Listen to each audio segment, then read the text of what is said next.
ಶ್ರೀರಂಗಪಟ್ಟಣದಲ್ಲಿ ಹನುಮ ಸಂಕೀರ್ತನ ಯಾತ್ರೆ ಬಹಳ ಅದ್ದೂರಿಯಾಗಿ ನಡೀತಾ ಇದೆ. ಮೂಡಲಬಾಗಿಲು ಆಂಜನೇಯ ಸ್ವಾಮಿ ಪುನರ್ ಪ್ರತಿಷ್ಠಾಪನೆಯ ಸಂಕಲ್ಪ.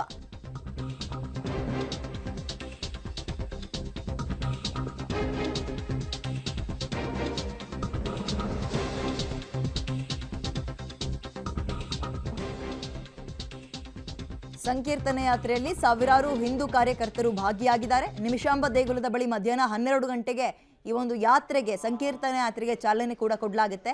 ಹಾಗಾಗಿ ಶ್ರೀರಂಗಪಟ್ಟಣದಾದ್ಯಂತ ಪೊಲೀಸರು ಹದ್ದಿನ ಕಣ್ಣಿಟ್ಟಿದ್ದು ಭದ್ರತೆಯನ್ನ ಹೆಚ್ಚು ಮಾಡಿದ್ದಾರೆ. ಸಂಕೀರ್ತನೆ ಯಾತ್ರೆ ಸಾಗುವ ದಾರಿಯುದ್ದಕ್ಕೂ ಕೂಡ ಸಿಸಿಟಿವಿಯ ಕಣ್ಗಾವಲು ಕೂಡ ಇರುತ್ತೆ, ಪ್ಲಸ್ ಪೊಲೀಸರು ಕೂಡ ಇರ್ತಾರೆ. ವಿವಾದಿತ ಜಾಮಿಯಾ ಮಸೀದಿಗೆ ಪ್ರವಾಸಿಗರ ನಿರ್ಬಂಧ ಕೂಡ ಸದ್ಯಕ್ಕೆ ಇವತ್ತು ಏರಲಾಗಿದೆ. ಶ್ರೀರಂಗಪಟ್ಟಣದಲ್ಲಿ ಹನುಮ ಸಂಕೀರ್ತನ ಯಾತ್ರೆಯಲ್ಲಿ ಈಗಾಗಲೇ ಸಾವಿರಾರು ಹಿಂದೂ ಕಾರ್ಯಕರ್ತರು ಭಾಗಿಯಾಗಿದ್ದಾರೆ. ಮಧ್ಯಾಹ್ನ 12 ಗಂಟೆಗೆ ಈ ಒಂದು ಯಾತ್ರೆಗೆ ಚಾಲನೆಯನ್ನ ಕೊಡಲಾಗುತ್ತೆ. ಸಾವಿರಾರು ಹಿಂದೂ ಕಾರ್ಯಕರ್ತರು ಈ ಒಂದು ಸಂಕೀರ್ತನೆ ಯಾತ್ರೆಯಲ್ಲಿ ಭಾಗಿಯಾಗಿದ್ದು ಮೂಡಲಬಾಗಿಲು ಆಂಜನೇಯ ಸ್ವಾಮಿ ಪುನರ್ ಪ್ರತಿಷ್ಠಾಪನೆಯ ಸಂಕಲ್ಪವನ್ನ ಮಾಡಿದ್ದಾರೆ. ದಯವಿಟ್ಟು ವೇದಿಕೆ ಮುಂಭಾಗ ನಿಂತಿರುವಂತಹ ಪುಟ್ಟ ಮಕ್ಕಳು ದಯಮಾಡಿ ಕುತ್ಕೋಬೇಕು. ಬಾವುಟಗಳನ್ನ ದಯಮಾಡಿ ಒಂದು ಗಂಟೆ ಟೈಮ್ ಕೆಳಗಿಸಿ ಆಮೇಲೆ ಸರ. ಜೈ ಶ್ರೀ. ಈ ಕಾರ್ಯಕ್ರಮದ ದೀಪ ಬೆಳಗಿಸುವುದ ಮುಖಾಂತರ ಕಾರ್ಯಕ್ರಮಕ್ಕೆ ಚಾಲನೆ ನೀಡಿದಂತ ಎಲ್ಲ ಪೂಜ್ಯರಿಗೆ, ಪುಟಾಣಿ ಮಕ್ಕಳ ಜೊತೆಗೆ ದೊಡ್ಡವರ ತನಕ ಎಲ್ಲರೂ ಕೂಡ ಕೇಸರಿ ಶಾಲನ್ನ ಹೊದ್ದು ಸಾವಿರಾರು ಸಂಖ್ಯೆಯಲ್ಲಿ ಭಾಗಿಯಾಗಿದ್ದಾರೆ. ಬಟ್ ಶ್ರೀರಂಗಪಟ್ಟಣ ಜಾಮಿಯಾ ಮಸೀದಿ ಏನಿದೆ ಈಗಾಗಲೇ ವಿವಾದವನ್ನು ಸುತ್ತಕೊಂಡಿರುವಂತಹ ಮಸೀದಿ. ಈ ಹಿನ್ನೆಲೆಯಲ್ಲಿ ಪೊಲೀಸ್ ಭದ್ರತೆ ಸ್ವಲ್ಪ ಹೆಚ್ಚಿನ ಮಟ್ಟಕ್ಕೆ ಕೊಟ್ಟಿದ್ದಾರೆ. ದಾರಿಯುದ್ದಕ್ಕೂ ಕೂಡ ಸಿಸಿಟಿವಿಗಳನ್ನು ಕೂಡ ಎಲ್ಲೂ ಯಾವುದೇ ರೀತಿಯ ಅನಾಹುತಗಳಾಗಬಾರದು ಅನ್ನೋ ಹಿನ್ನೆಲೆಯಲ್ಲಿ ವಹಿಸಲಾಗಿದೆ. ಸಿಸಿಟಿವಿ ಕಣ್ಗಾವಲಿದೆ.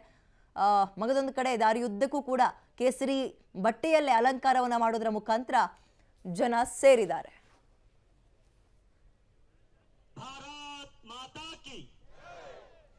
ಹೆಚ್ಚಿನ ಡೀಟೇಲ್ಸ್ ನಮ್ಮ ಪ್ರತಿನಿಧಿ ರೋಹಿತ್ ನೀಡ್ತಾರೆ. ರೋಹಿತ್, ಹೇಗೆ ನಡೀತಾ ಇದೆ ಸಂಕೀರ್ತನೆ ಯಾತ್ರೆ?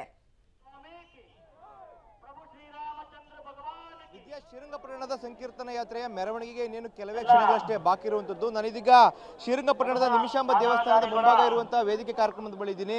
ಇಲ್ಲಿ ಬೃಹತ್ ಸಾರ್ವಜನಿಕ ವೇದಿಕೆ ಒಂದು ಸಭೆ ಇರುವಂತದ್ದು. ಇಲ್ಲಿ ಕಲ್ಲಡ್ಕ ಪ್ರಭಾಕರ್ ಸೇರಿದಂತೆ ಹಿಂದೂ ಪರ ಸಂಘಟನೆಯ ಹಲವು ಮುಖಂಡರು ಕೂಡ ಭಾಗಿಯಾಗ್ತಾರೆ. ಈ ಒಂದು ಸಂಕೀರ್ತನ ಯಾತ್ರೆ ಪ್ರತಿ ವರ್ಷವೂ ನಡೆಸುತ್ತಿರುವಂತಹ ವಿಶೇಷತೆ ಏನು, ಯಾಕಾಗಿ ಈ ಒಂದು ಕಾರ್ಯಕ್ರಮ ಮಾಡ್ತಾರೆ ಅನ್ನೋ ನಿಟ್ಟಿನಲ್ಲಿ ಒಂದಷ್ಟು ಭಾಷಣವನ್ನ ಮಾಡಲಾಗುವಂತದ್ದು. ಅಂದ್ರೆ ಜಾಮಿಯಾ ಮಸೀದಿ ಏನಿದೆ ಅಲ್ಲಿ ಮೂಡಲಬಾಗಿಲು ಹನುಮಂತರ ಸ್ವಾಮಿ ದೇವಸ್ಥಾನ ಇತ್ತು. ಆ ನಿಟ್ಟಿನಲ್ಲಿ ಮರುಸ್ಥಾಪನೆ ಆಗಬೇಕು ದೇವಸ್ಥಾನ ನಿಟ್ಟಿನಲ್ಲಿ ಪ್ರತಿ ವರ್ಷವೂ ಕೂಡ ಹಿಂದೂ ಜಾಗರಣಾ ವೇದಿಕೆಯಿಂದ ಈ ಒಂದು ರ್ಯಾಲಿಯನ್ನ ಮಾಡಲಾಗ್ತಾ ಇರುವಂತದ್ದು. ಅದೇ ರೀತಿಯಾಗಿ ಈ ವರ್ಷವೂ ಸಹ ಈ ಒಂದು ಸಂಕೀರ್ತನೆ ಯಾತ್ರೆಯನ್ನ ಮಾಡಲಾಗ್ತಾ ಇದೆ. ಎಲ್ಲ ಹನುಮ ಮಾಲಾಧಾರಿಗಳು ಇಲ್ಲಿಗೆ ಅಸೆಂಬಲ್ ಆಗ್ತಾ ಇರುವಂತಹ ದೃಶ್ಯಾವಳಿಗಳನ್ನ ಗಮನಿಸ್ತಾ ಇರುವಂತದ್ದು. ಶ್ರೀರಂಗಪಟ್ಟಣದ ನಿಮಿಷಾಂಬ ದೇವಸ್ಥಾನದಿಂದ ಹಿಡಿದು ರಂಗನಾಥ ಸ್ವಾಮಿ ಅವರ ದೇವಸ್ಥಾನದವರೆಗೆ ಅಂದ್ರೆ 3 ಕಿಲೋಮೀಟರ್ ವ್ಯಾಪ್ತಿಯಲ್ಲಿ ಈ ಒಂದು ಸಂಕೀರ್ತನೆ ಯಾತ್ರೆ ಮೆರವಣಿಗೆ ಜರುಗುವಂಥದ್ದು. ತದನಂತರ ಅಲ್ಲಿ ಮೆರವಣಿಗೆ ಅಂತ್ಯ ಆಗುತ್ತೆ.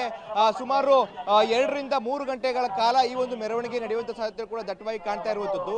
ಸದ್ಯ ಮಂಡ್ಯ ಸೇರಿದಂತೆ ರಾಮನಗರ, ಮೈಸೂರು, ಕೊಡಗು, ಚಾಮರಾಜನಗರ ಈ ಭಾಗದಿಂದ ಸಾವಿರಾರು ಸಂಖ್ಯೆಯಲ್ಲಿ ಹನುಮ ಮಾಲಾಧಾರಿಗಳಿಗಾಗಲೇ ಬಂದು ಏನಿಲ್ಲಾಗಲೇ ಅಸೆಂಬಲ್ ಆಗಿದ್ದಾರೆ. ಅಂದ್ರೆ 1 ವಾರಗಳ ಕಾಲ ರಥ ನಡೆಸಿ ಇವತ್ತು ಮಾಲೆಯನ್ನ ವಿಸರ್ಜನೆಯನ್ನು ಕೂಡ ಮಾಡಲಿರುವಂತದ್ದು. ವಿದ್ಯಾ, ಸಾಧ್ಯ ಆದ್ರೆ ಮಾಲಾಧಾರಿಗಳನ್ನು ಮಾತಾಡಿಸಬಹುದಾ ರೋಹಿತ್? ವಿದ್ಯಾ, ಮಾಲಾಧಾರಿಗಳೆಲ್ಲರೂ ಕೂಡ ಅಲ್ಲಿ ಅಸೆಂಬಲ್ ಆಗಿದ್ದಾರೆ. ಒಂದಷ್ಟು ಜನ ಮಾತಾಡುವಂತವ್ರು ಎಲ್ಲರೂ ಕೂಡ ಅಂದ್ರೆ ಕಾರ್ಯಕ್ರಮವನ್ನ ಕೇಳ್ತಾ ಇದ್ದಾರೆ. ಮತ್ತೆ ಅಲ್ಲಿ ಸಮುದಾಯದ ಮುಖಂಡರು ಎಲ್ಲರೂ ಕೂಡ ಮಾತಾಡ್ತಾ ಇರುವಂತದ್ದು. ಆ ನಿಟ್ಟಿನಲ್ಲಿ ಅವರುಗಳ ಭಾಷಣವನ್ನ ಕೇಳಿರೋದ್ರಲ್ಲಿ ಎಲ್ಲರೂ ಕೂಡ ಮಗ್ನರಾಗಿರುವಂತದ್ದು. ಆ ನಿಟ್ಟಿನಲ್ಲಿ ಸದ್ಯಕ್ಕೆ ಇದೀಗ ಮಾತನಾಡಕ್ಕೆ ಯಾರು ಕೂಡ ಅವೈಲೇಬಲ್ ಇಲ್ಲ. ಆ ನಿಟ್ಟಿನಲ್ಲಿ ಈ ಒಂದು ಭಾಷಣ ಮುಗಿದ ನಂತರವಾಗಿ ಅವರೆಲ್ಲರೂ ಕೂಡ ಪ್ರೊಸೆಸ್ನಲ್ಲಿ ಭಾಗವಹಿಸುವಂತದ್ದು.